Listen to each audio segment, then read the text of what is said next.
Escritura Sagrada, no livro de Deuteronômio, capítulo 3. Perceba, irmãos, que o capítulo 3, ele fala de alguns assuntos que, em certa medida, foram tratados no capítulo 2. Por exemplo, observe o capítulo 2 aí, o verso a partir do verso número 8, passando pelo verso 9, verso 10, verso 11. Você vai ver que na peregrinação do povo de Israel, a chegada em Canaã, eles vão cruzar com homens gigantes. A descrição que é feita no verso número 10, é uma descrição explicativa, diz que eles habitavam a terra e era um povo grande.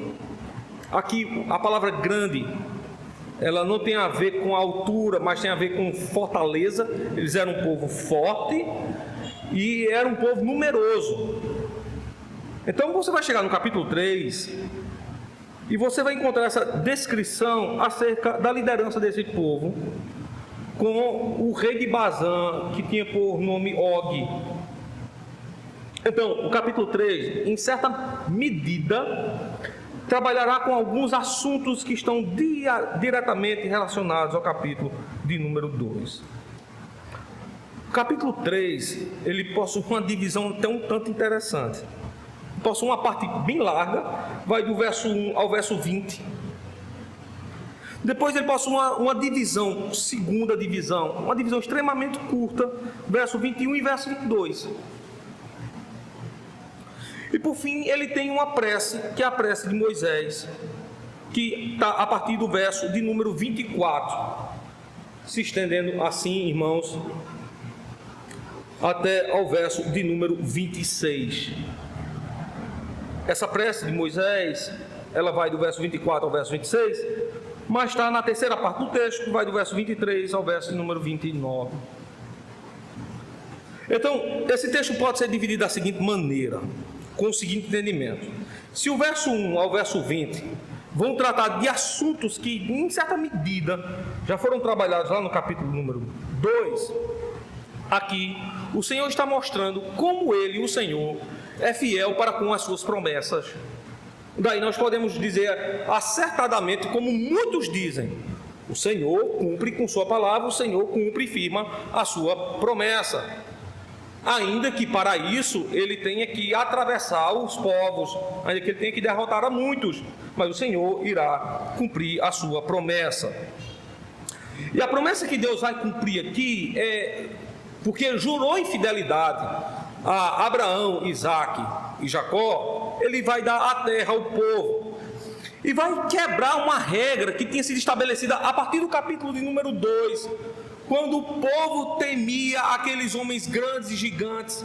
Aqueles diziam: aos seus olhos nós somos semelhantes a como que fôssemos gafanhotos, eles nos pisarão, eles nos esmagarão. E o povo diz assim: o Senhor não nos ama, porque nos tirou do Egito para nos colocar na terra, nos tirou do Egito para nos matar no deserto. E aqui nós vamos ver claramente que a promessa de Deus vai fazer com que aqueles homens grandes, fortes, poderosos, serão, portanto, esmagados pela mão do Senhor. E o Senhor dará a terra ao povo, e cumprir-se-á aquela promessa de que o Senhor iria adiante do povo, e de fato o povo veria a peleja de Deus, fazendo com que o povo aí fosse apenas um povo peregrino. Nos versos de número 21 e 22, nós temos agora um prenúncio do levantamento de alguém que regeria o povo, a semelhante forma como Moisés regeu a Israel. Então, assim como Moisés foi um bom tutor, um bom regente para com Israel, agora Deus daria um prenúncio daquele que faria substituição de Moisés. No entanto, irmãos, observem só, nós temos aqui já nesse prenúncio, é que Josué não seria, como profeta foi Moisés para o povo. Lembre-se, dentre todo Israel, somente Moisés se colocava perante a face de Deus para ouvir literalmente ao Senhor e trazer para o povo todo o conselho, a quem os teólogos da grande Assembleia de Westminster diziam assim: todo o conselho da parte de Deus. Então, o exercício da liderança de Josué seria um exercício grande, mas seria um exercício diferente daquele em que houve durante o período de governo de Moisés. Mas uma coisa certamente o Senhor deixaria de forma muito clara, é que de maneira alguma o povo estaria sem pastor, o povo estaria sem liderança. Deus colocaria alguém para levar o povo à caminhada e ao desfruto daquelas bênçãos, daquelas terras que o Senhor havia jurado e havia prometido. E certamente nós chegaremos a uma conclusão aqui, é que o Senhor levanta líderes entre o seu povo para que nós saibamos receber e como desfrutar daquelas promessas que Deus tem rogado por si para dar ao seu povo. Por fim, irmãos, observem como nos dirigimos a Deus. Como é que nós podemos nos colocar diante de Deus? Eu acabei de dizer que o governo de Josué não seria um governo semelhante ao que foi o governo de Moisés. Seria tão grande, mas não seria semelhante ao governo de Moisés. Moisés se colocava diante da face do Senhor, e o Senhor com ele falava. Agora pergunta, como devemos nos colocar diante da face de Deus? Se não há mais aquele que iria representar o povo diante de Deus, a quem ouviria literalmente o Senhor e traria o sábio conselho de Deus para o meio do povo, a pergunta que ficaria: como devemos nos aproximar de Deus? E nós temos essa dura lição através de uma oração não atendida. O rogo e a petição de Moisés, ela não é atendida, e ela nos traz uma lição de como nós devemos nos colocar diante de Deus. Então, veja, Deus cumpre e vela com as suas promessas. É o primeiro ponto do texto, é o ponto mais extenso. Verso 1 ao verso 20, a partir do verso 1, nós temos essa promessa. O povo: depois nos viramos e subimos o caminho de Bazã, e Og, rei de Bazã, nos saiu ao encontro, ele e todo o seu povo. Veja, sair um encontro aqui, pela definição do próprio verso número 1, era sair um encontro para a guerra. O texto diz assim: a peleja em Edrei. Não era um encontro nada amistoso. E certamente o povo agora poderia dizer assim: de fato nós seremos destruídos. Porque assim como eles são homens fortes, porque são gigantes, possuem muita força e são numerosos, nós que não somos homens de guerras, somos homens de agricultura, todos nós seremos agora pisados diante da terra a quem o Senhor nos trouxe. Mas veja que a partir desse texto nós temos a quebra, literalmente, daquilo que os homens pensavam acerca de Deus e acerca de si.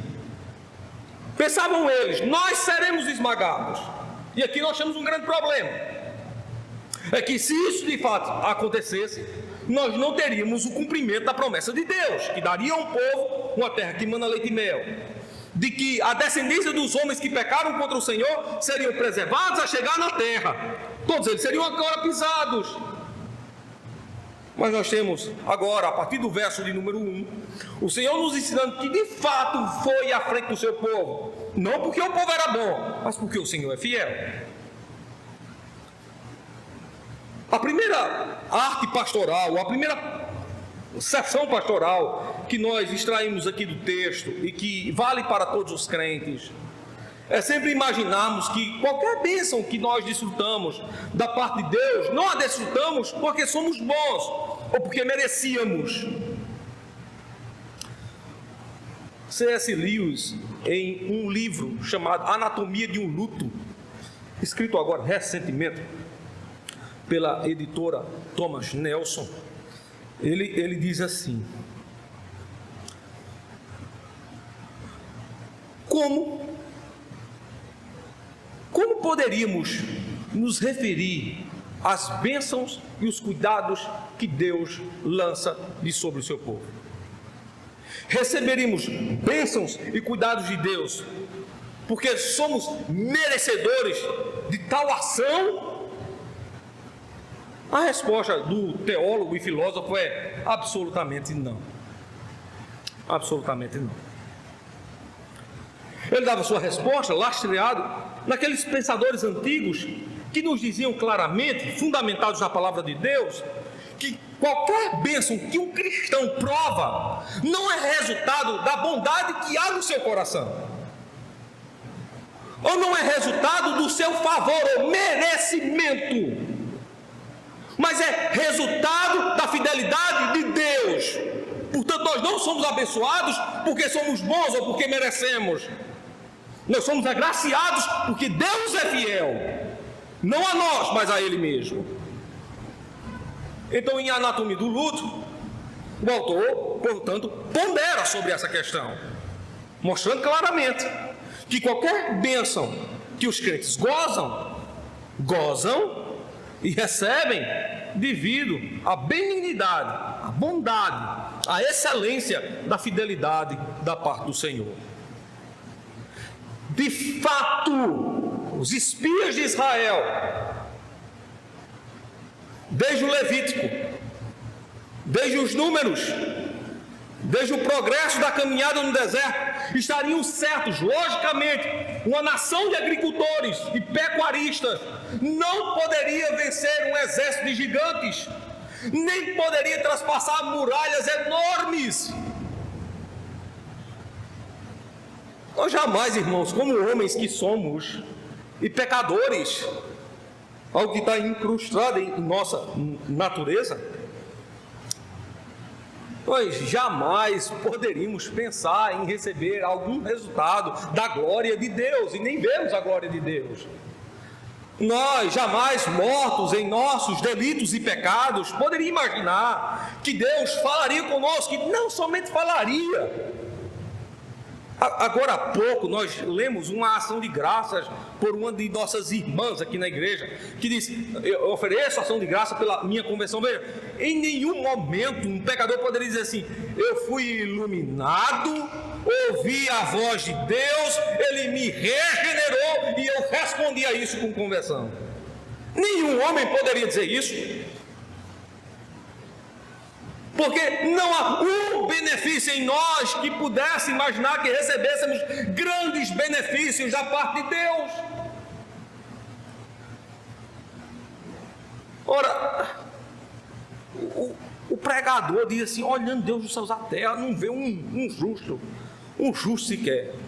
Não há quem pratique o bem.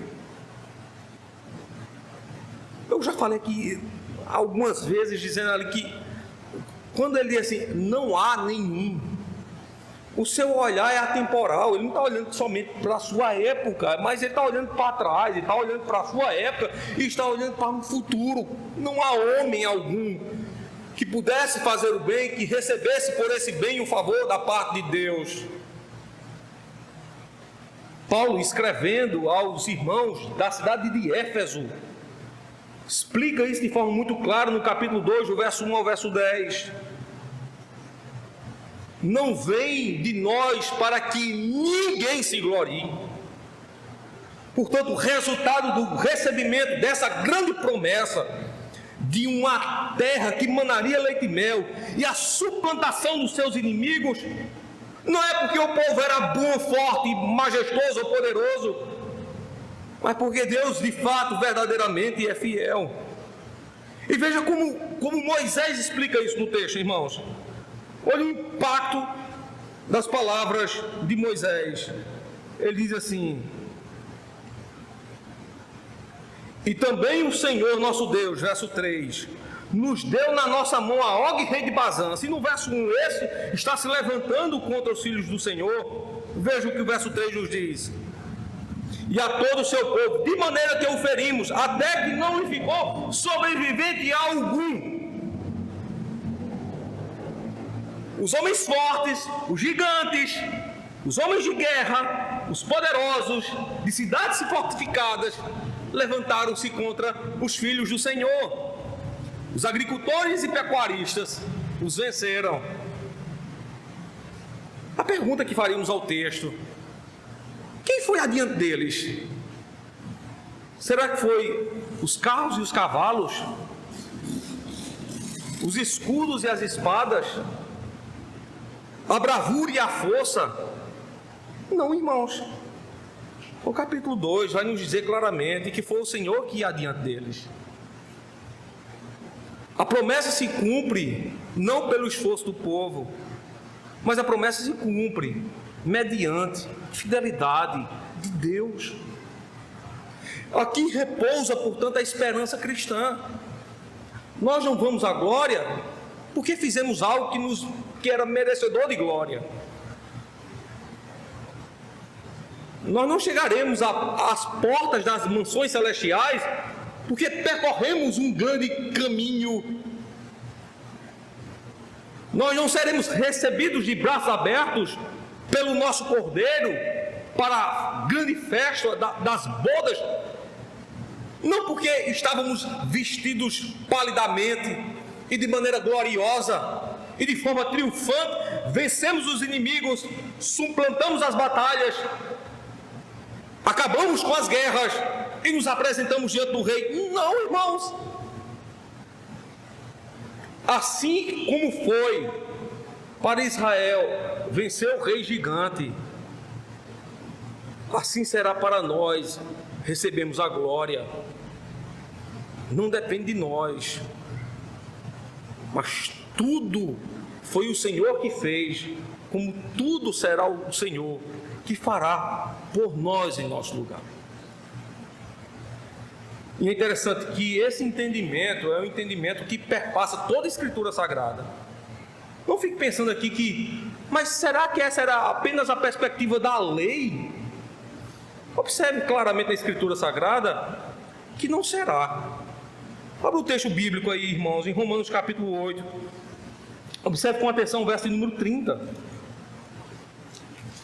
Quando Paulo informa de forma enigmática acerca da esperança que nos aguarda. Veja, Paulo diz assim, Romanos 8,30: e aos que predestinou, a esses também chamou, e aos que chamou, a estes também justificou, e aos que justificou, a estes também glorificou. Se alguém perguntasse qual é o problema desse verso,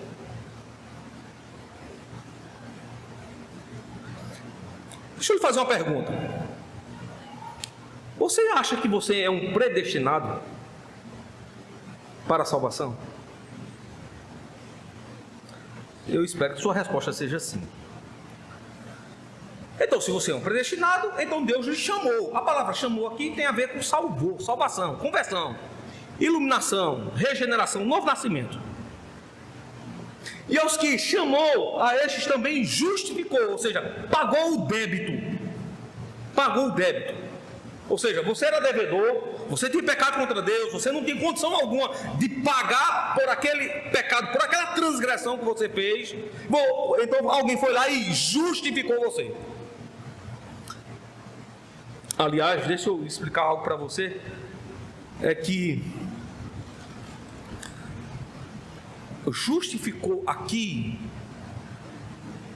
não é que Deus lhe fez justo, porque só existe um justo. Então você não é justo. Segundo, você não se torna justo em parte alguma. Talvez aqui seja a grande diferença também entre nós e a tradição católica ou as demais tradições. No catolicismo, você é transformado justo. Justificado significa isso, transformado justo na tradição católica. Aqui nós somos declarados justos. É diferente. É que pecadores, ímpios e transgressores, pelo feito de um, esse é Cristo, o justo, ele quita o nosso débito e diante do tribunal ele declara que não repousa sobre nós débito algum, porque todo o nosso débito foi levado sobre ele.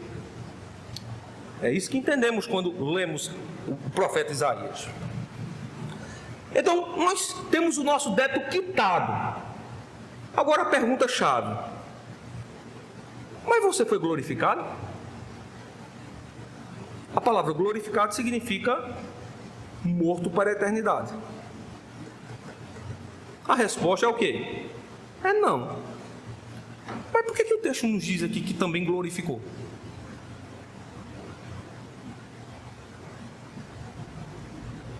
A prova de que nós não fomos glorificados é que todos nós estamos aqui, não é isso? Se toque e veja se você não é de carne e osso ainda. Você não tem corpo. Você não tem corpo glorificado. Se tiver, faça o teste. Tente passar por essa parede aí. Passa essa parede aí, sem quebrá-la. Por que Paulo coloca aqui que nós também fomos glorificados? No que repousam essas palavras de Paulo? Não repousam no sentido lógico, corrido do entendimento. Porque todos os atos aqui estão no pretérito. A predestinação, a salvação e a justificação. Todos os atos estão no pretérito. Mas por que glorificou também está no pretérito, mas não é sinal de pretérito? Por que repousa essa exclamação de Paulo, irmãos? Obviamente, irmãos, Paulo está fundado aqui no sentido da fé. Então, se o homem foi devidamente selecionado por Deus, salvo por Ele, e teve a sua conta paga, é que não importa quando este perecerá, certamente esse homem será o quê? Glorificado. Esse é o resultado daquilo ou daquela ação que Deus fez em nós. Portanto, eu só estou querendo mostrar para você que aquela perspectiva de esperança que há no Antigo Testamento, e mais especificamente na lei do Senhor, de que o Senhor tem um povo, e que peleja por esse povo, e que dá a esse povo os benefícios da sua fidelidade, assim como isso repousa na esperança daquilo que Deus faz em nós, também é um resultado do entendimento do Novo Testamento. Então, assim como eu sei que gozarei daquela glória que o Senhor tem preparado para mim, então eu posso crer também que todas aquelas promessas que o Senhor tem jurado na sua palavra, certamente se cumprirão. Então, veja, o crente é aquele que crê e não aquele que duvida. O crente é aquele que sabe que Deus por si agirá e não coloca em xeque aquilo que Deus velou ou prometeu. Nós cremos no Senhor e confiamos graciosamente no dom da sua ação. Capítulo 2, ele vai à frente do povo, e certamente aqueles gigantes, povo forte e poderoso, de cidades fortificadas, todos eles seriam abatidos. O Senhor caminha à frente do seu povo, e o Senhor peleja por nós. E essa, portanto, é a nossa esperança, irmãos. É de que algum benefício que eu recebo aqui não é fruto do meu suor, não é fruto do meu esforço, mas é pura graça de Deus, é pura ação do Senhor, é zelo e cuidado de Deus sobre a vida dos crentes. Essa perspectiva ela não muda. Encaremos as dificuldades que poderiam surgir para o povo de Israel. E o texto é extremamente descritivo. Observem só, Números capítulo 3.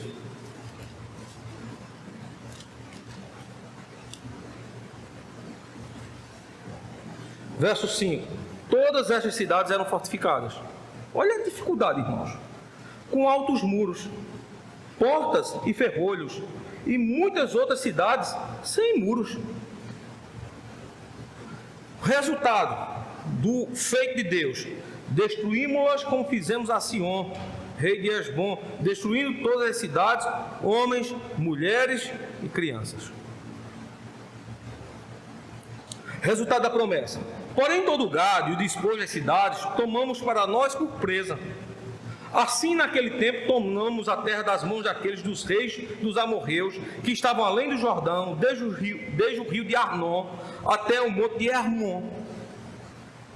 A Hermon os sidônios chamam de Sirion, porém os amorreus os chamam de Senir. Todas as cidades do Planalto, todo Gileade, todo Bazã, até Salcá e Edrei, cidades do reino de Og em Bazã. Olha a dificuldade deles. Olha a descrição, verso 11 agora também. Se você tem aqui no verso de número 5 a descrição da cidade, olha a descrição do rei. Só Og, o rei de Bazã, restou. Eis que o seu leito, um leito de ferro, não está porventura em Rabá de 9 côvados. Você sabe o que é a largura disso aqui? E o tamanho? 9 côvados equivalem a 45 centímetros e 50 centímetros. Se é de 9 côvados, ele não é 4,5 metros. É a cama do camarada. É o leito dele. A largura era de 4 côvados, 2 metros. Imagina a cama do camarada, de largura 2 metros. Irmãos, eu tenho 1,85 m. Talvez eu seja o homem mais alto dessa igreja. Eu tenho 1,85 m. De largura ainda é 15 centímetros a mais do que eu. De profundidade, você tem 4,5 metros. A minha cama tem 2,10 metros. Eu já acho uma cama grande. A de Og é de 4,5 metros.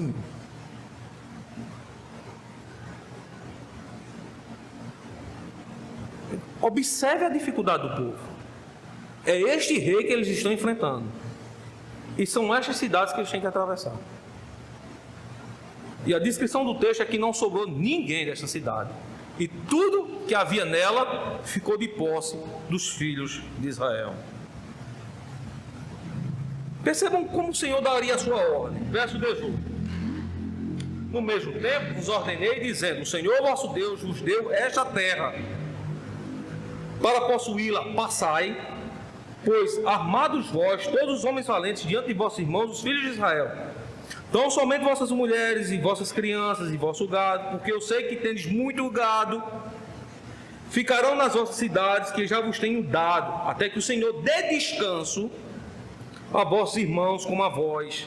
Interessante aqui, a palavra descanso aqui, ela de fato se refere a Deus fazer com que o povo habite em paz. A palavra descanso tem a ver com paz. No entanto, não é paz no sentido de shalom do hebraico. A paz aqui é que o povo descansaria, mas descansaria diante de Deus. Esse é o sentido de paz. Ela vai muito contra o nosso entendimento que nós temos de paz. Deixa eu mostrar para você como é o seu entendimento de paz. Você passa o dia inteiro no trabalho, aí você sossega, senta na cadeira, você diz: agora eu tenho paz. O seu entendimento de paz tem a ver com descanso. Você trabalhou, parou, descansou. Então você diz: agora eu tenho paz. Ou uma mãe que está com os filhos, e os filhos são daqueles meninos que são traquinos. Os meninos são até obedientes, mas é traquino. Você de repente olha, o menino está em cima da geladeira. Do nada, ele está em cima de um fogão. Você vai quebrar as coisas. De repente o menino sobe em cima da mesa de vidro. Você fica doida. Você procura os meninos estão dentro do guarda-roupa, em cima do guarda-roupa, debaixo das camas. Escondido lá, sabe aonde, dentro de um balde. Olha as pestes. Some. É incrível. Você passa o dia inteiro cansado, aí você para. Aí você diz assim: os meninos dormiram. Eu agora tenho paz. Então, veja, sua paz ali está atrelada a sossego. Paz tem a ver com descanso. Paz tem a ver com sossego. Ou se não, o seguinte: você tem uma causa difícil de resolver. O muro do vizinho está para cair. Se o muro do vizinho cai, veja, prejudica o seu muro. prejudica o seu quintal. Na casa do vizinho há um som estridente. Estão comemorando uma festa, você chegou do trabalho, está cansado, dor de cabeça, você quer dormir. Mas o pagodão do vizinho do lado, você roga tudo quanto é possível para que aquilo acabe. Você não chama a polícia por amizade que você tem justamente com aquele vizinho que está ali em festa. O cheiro de carne passando para sua casa, uma agonia tremenda. Aí de repente acaba, você escuta a vizinha se despedindo do povo que estava lá. Tchau, volta quando, fulano? Isso acabou, pronto, acabou. Você, graças a Deus, agora tem um paz. Paz ali, mais uma vez, já tralada, sossego. Ao fim de uma contenda, ao fim de um problema. Não é isso que o texto está dizendo, irmãos. O que o texto está mostrando aqui é que esse descanso tem a ver com paz, mas paz não é isso. Aqui a palavra descanso e a palavra paz estão associadas à presença de Deus entre o povo.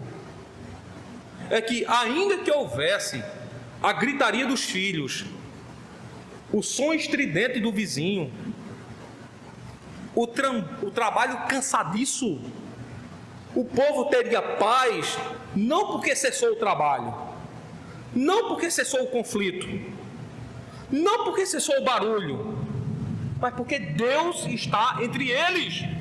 É esse o significado de paz. É por isso que esse tipo de paz, ou esse tipo de descanso, pelas Escrituras Sagradas, recebe aquela frase que diz assim: aquilo que os homens não podem entender, aquilo que não está de acordo com a nossa compreensão. Veja, ainda que o mundo esteja transbordante, ainda que os homens estejam aflitos, ainda que o trabalho seja cansadiço, ainda que haja muito barulho, aqui eles têm o quê? Eles têm paz, porque o Senhor está com eles. Talvez você não tenha entendido isso, né? Deixa eu lhe fazer entender, lhe mostrando nas Escrituras. Abra sua Bíblia aí no Salmo 46. É esse tipo de descanso aqui que o texto está se referindo. Vejam só. Verso 2. Portanto, não temeremos, ainda que a terra se mude. A palavra mudar aqui, literalmente ela trema. Ainda que os montes se transportem para o meio dos mares. Então você não somente tem um terremoto, mas você tem o que aqui? Você tem um maremoto, né? A linguagem moderna é essa. As águas dos mares invadindo a porção seca de terra. Ainda que as águas rujam. Quando é que a água ruge? É quando ela sacode contra as pedras. Você vai para a beira da praia, aí você para no calçadão ali da beira da praia, e de repente você escuta ali o ressonar das ondas. Elas chegando ao final, quando chega na terra e colide com as pedras. Então, ainda que as águas rujam, ou seja, elas estão sacudindo contra as montanhas, e se perturbem, ainda que os montes se abalem pela sua braveza. Veja o que é paz. Verso 4. Há um rio cujas correntes alegram a cidade de Deus, santuário das moradas do Altíssimo. O povo está tranquilo. Olha o verso 1. Deus é o nosso refúgio e fortaleza, socorro, bem presente nessa angústia. Na angústia, nessa angústia. Veja mais o terror, irmãos. Verso 6. Os homens, aqui gentios, os povos também, pode ser traduzido assim, se embraveceram, os reinos se moveram, ou seja, eles estão em movimento, e o movimento aqui dá a entender que é movimento de luta e de guerra. O Senhor levanta a voz e a terra se cala. A palavra calar aqui é traduzida por derreter. O Senhor dos exércitos está conosco, o Deus de Jacó é o nosso refúgio. Agora, vejam o desespero, vejam o que está acontecendo no mundo, onde os homens têm paz. Ele faz cessar as guerras, verso 9, até o fim da terra, quebra o arco, corta a lança, queima carros no fogo. E ainda faz os homens se silenciarem. Observe aí a entrada do verso 10, parte A do verso 10. E mesmo assim, com essa grande aflição, causada na natureza, causada nos homens, causada no tempo e no espaço, o que é que um crente diz? Paz que excede todo entendimento. Há um rio cujas correntes alegram a cidade de Deus, santuário das moradas do Altíssimo. Deus está no meio dela e ela não vai ser abalada. Isso é paz, irmãos. O mundo está em polvorosa e os crentes descansam diante do seu Deus. Isso é paz. Então entenda aqui que descanso aqui não tem a ver com o final de uma jornada somente. A cessão dos barulhos e da guerra, dos conflitos e da angústia, da dor, né? Mas aqui tem a ver literalmente com presença de Deus entre o povo. Então quando Deus diz assim, eu vos darei descanso, então Deus estava dizendo assim, eu estarei convosco. Então, veja, a nossa esperança é que receberemos esse descanso, mas na verdade é que estaremos literalmente descansando com o nosso Deus. Parte 2 aqui do texto, extremamente rápida, porque é apenas 2 versos. Veja, agora, o Senhor levanta um líder. Há uma promessa de que o Senhor não desampararia o seu povo. Verso 21 e verso 22. Diz assim: também dei ordem a Josué no mesmo tempo, dizendo: os teus olhos têm visto tudo que o Senhor vosso Deus tem feito a estes reis, a estes 2 reis. Assim fará o Senhor a todos os reinos que tu passarás. Não os temais, porque o Senhor vosso Deus é que peleja por vós. Prestar atenção como é que Deus comissiona aqui a Josué. Veja, a comissão de Josué está aqui na parte A do verso de número 21. Também dei ordem a Josué. Mas o que é que Deus quer transmitir a Josué? É que, veja, o verso 22 vai dizer assim: Josué, você não teme, porque o Senhor vosso Deus é que de fato pelejará por vós. O que Josué, portanto, deve transparecer ao povo? Observe só a parte, o coração da passagem, a parte B do verso 21. Os teus olhos têm visto tudo o que o Senhor, vosso Deus, tem feito a estes reis, a estes 2 reis. Então, Josué não teme e sabe que chegará o fim da jornada com os filhos de Israel, porque o Senhor, o Deus que fez com que todo o povo atravessasse toda a terra, veja, o Senhor estaria com eles. E Josué sabia, porque tinha visto com seus olhos o que o Senhor havia feito. Na nossa tradição, irmãos, nós acreditamos e até dizemos: irmãos, nós só pregamos, nós só dizemos e nós só cremos naquilo que o Senhor ordenou. Veja, se em outro momento o texto diz assim, porque Moisés ouviu ao Senhor, agora Deus está claramente mostrando a Josué: os teus olhos têm visto o que Deus tem feito. É por isso que agora você não teme. Você não teme porque você viu o que é que Deus fez a 2 reis, a estes reis. Fez ao rei de Sion e agora está fazendo, fez ao rei Sion, né, o rei de Hesbom, e agora fez a Og, rei de Bazã. É por isso que você não deve temer. Se em Moisés repousava a esperança daquilo que Deus faria com Josué, agora repousa a esperança daquilo que Deus fez. Talvez você não tenha prestado atenção. Deixa eu repetir. Deus fez uma promessa a Abraão, só que Moisés ouviu a promessa e creu no Senhor. Então Moisés creu naquilo que haveria de se realizar. O povo chegaria a Canaã. Josué é diferente. ele vê aquilo que Deus fez. Portanto, a promessa em Josué não é naquilo que Deus haveria de fazer, mas naquilo que Deus já fez. É também a nossa esperança essa. Não está naquilo que Deus há de fazer. A nossa esperança é semelhante à de Josué. É naquilo que Deus já fez. Deus não é Deus sem fazer alguma coisa. Deus é Deus porque Ele já fez alguma coisa. Você identifica literalmente o profeta do erro aqui. O que o profeta do erro diz? Olha, se Deus é Deus, esse paralítico vai se levantar. Se Deus é Deus, o cego tornará a ver. Se Deus é Deus, os nossos problemas, aquele problema que você tem na justiça, chegará ao fim.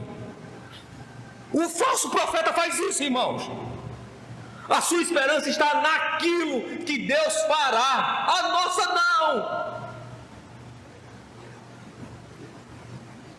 A nossa confiança e a nossa esperança não está naquilo que Deus fará, está naquilo que Deus já fez.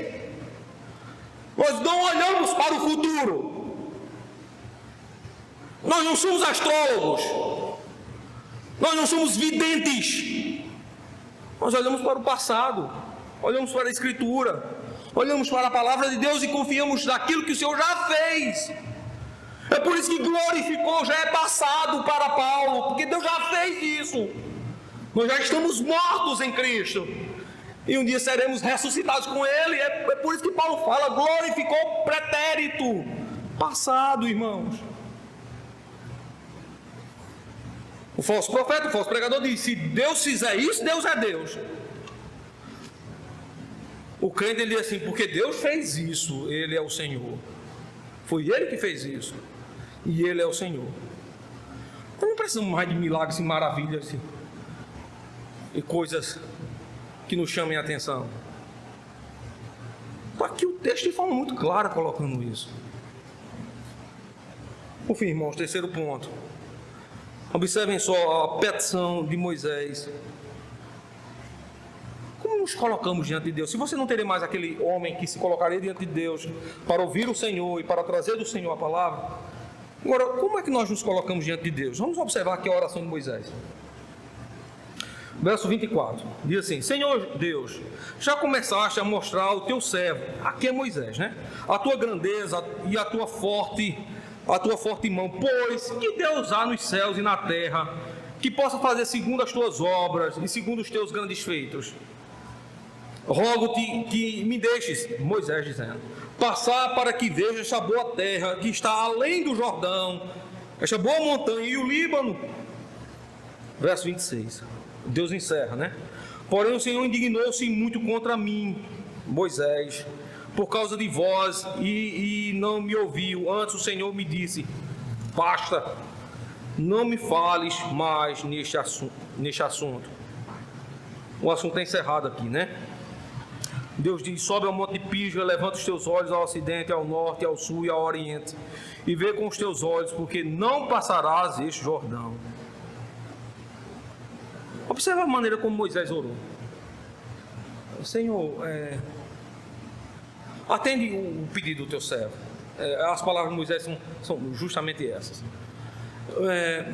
Deixa passar a terra. Assim como o Senhor havia jurado e que os teus filhos chegariam a Canaã, Senhor, me deixa passar a terra, me deixa gozar da terra. E Deus, Ele não ouve a Moisés.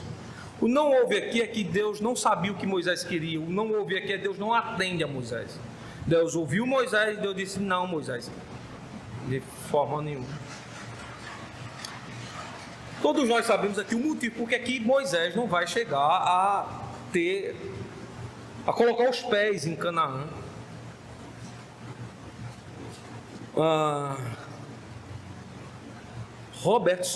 A.T. Robertson, um comentarista do Novo Testamento, ele assevera essa parte do Antigo Testamento, dizendo que dois foram os fatores pelos quais Deus proíbe Moisés colocar os pés em Canaã. Vamos lá, o primeiro fator, porque Moisés intercedeu por quem não deveria. Lembram que quando os filhos de Israel pecaram, Deus intercede por Arão, e todos os outros homens morrem e Arão escapa, sendo Arão o principal responsável daquela rebelião. Foi as mãos de Arão que causaram aquilo que é semelhante a um bezerro de ouro e que os homens adoraram. Então todos os adoradores morreram, mas culpa de Arão que fez. Culpa de Arão. Não somente instigou, mas produziu. E foi o único que escapou com vida. Intercessão de Moisés. Moisés intercede por ele. Segundo, lembram das águas de Meribá? Deus diz assim: Moisés, ao chegar lá você fale. Moisés chega lá, irado com o povo, bate com o cajado na rocha e a rocha dá água. A.T. Robertson diz que esses dois feitos fizeram que Deus jurasse. E vejam só, a palavra jurar tem a ver com decreto. Deus decretasse que Moisés não passaria. Quando Moisés se coloca diante de Deus e diz assim: Senhor, atende minha oração. Aí o que é que Moisés escuta da parte de Deus aqui? Basta, Moisés, basta. Porque decreto não se altera, irmãos. Por que Deus não atendeu Moisés? Por que Deus não ouviu a oração de Moisés? Porque decreto não se altera. Agora, diferente dessa oração, como foi a oração que Cristo ensina à sua igreja? Está lá em Mateus capítulo 6, a partir do verso 6. Existe uma palavra que Cristo usa que Moisés não usa. Cristo, por dois momentos, diz assim: seja feita a tua vontade. A pergunta que nós poderíamos fazer ao texto é: como a vontade de Deus é feita para nos colocarmos diante dele? É uma palavra que Moisés não usa aqui no texto. Veja, irmãos, se nós estamos diante de um decreto que Deus havia já jurado que Moisés não entraria na terra, e um decreto não se altera, é irrevogável. Portanto, a nossa oração somente é atendida quando nós oramos não conforme a nossa vontade. Foi isso que Moisés fez. Senhor, atende a minha oração.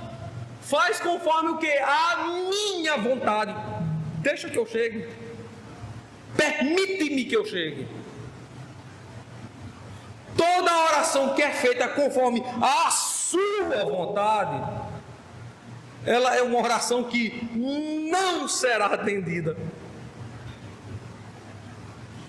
Quando nós oramos conforme a vontade de Deus, é que nós estamos agora nos subjugando à vontade dele.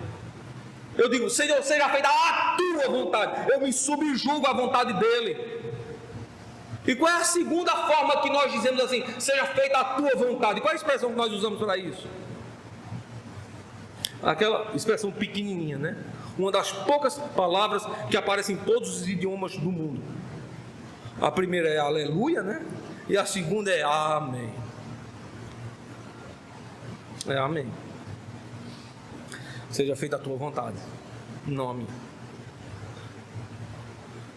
Como é que nós nos colocamos diante de Deus, irmãos? Andando conforme a sua vontade. 3 lições aprendemos agora nessa manhã.